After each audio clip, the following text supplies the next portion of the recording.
आज हम अध्ययन करेंगे अर्थशास्त्र का परिचय।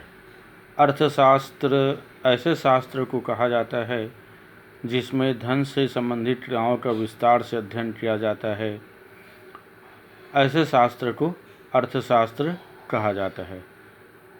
इसलिए एडम स्मिथ ने कहा भी है कि धन से संबंधित क्रियाओं का अध्ययन करने वाले शास्त्र को अर्थशास्त्र के नाम से जाना जाता है।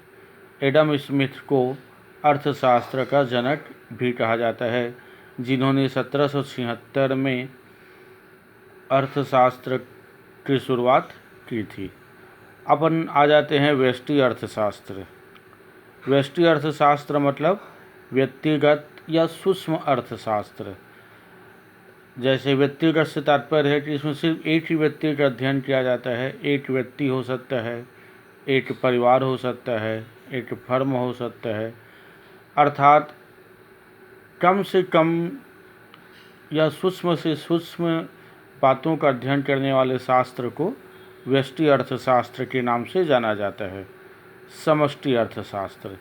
समष्टि से तात्पर्य होता है संपूर्ण, अर्थात ऐसे अर्थशास्त्र जिसमें संपूर्ण क्रियाओं का अध्ययन हो, ऐसे अर्थशास्त्र को समष्टि अर्थशास्त्र के नाम से जाना जाता है।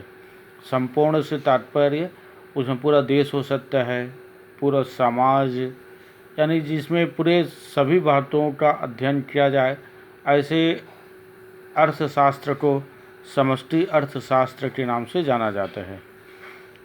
आर्थिक समस्या। आर्थिक समस्या से तात्पर्य होता है कि व्यक्तियों के पास पैसा कहाँ से आए।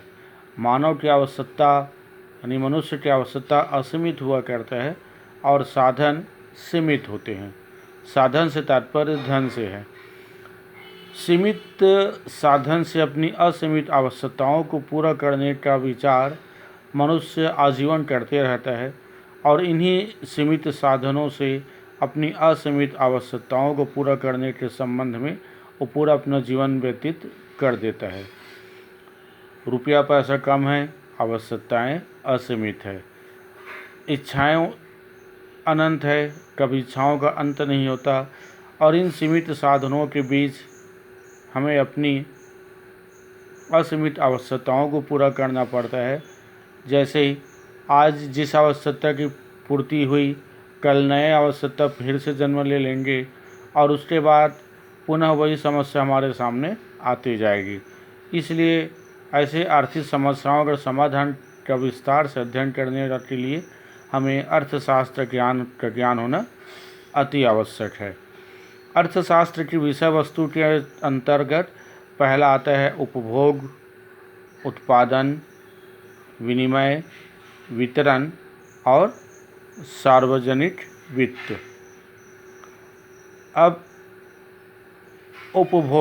उपभोग से तात्पर्य होता है कि व्यक्ति उन वस्तुओं का उपभोग करता है। उत्पादित वस्तुओं का उपभोग किस प्रकार से करता है, इसका अध्ययन हमें अर्थशास्त्र के अंतर्गत करना पड़ता है। उत्पादन, वस्तुओं का उत्पादन किस प्रकार से किया जाए ताकि आवश्यकताएं पूरा होती रहे और वस्तुओं की आवश्यकता की कमी ना पड़ती है। विनिमय से तात्पर्य होता है एक दूसरे से आदान प्रदान। वितरण से तात्पर्य होता है कि उन वस्तुओं को बांटना या आपस में लाभ हुए रहते उनको आपस में बांटना। सार्वजनिक वित्त से तात्पर्य होता है कि आने वाले पूरे भारत में जितने पैसे प्राप्त हुए हैं उसका हिसाब किताब का लेखा जोखा सार्वजनिक वित्त के अंतर्गत किया जाता है। अब अगले अध्याय में अपन अर्थशास्त्र की विषय वस्तु को विस्तार से समझाएंगे।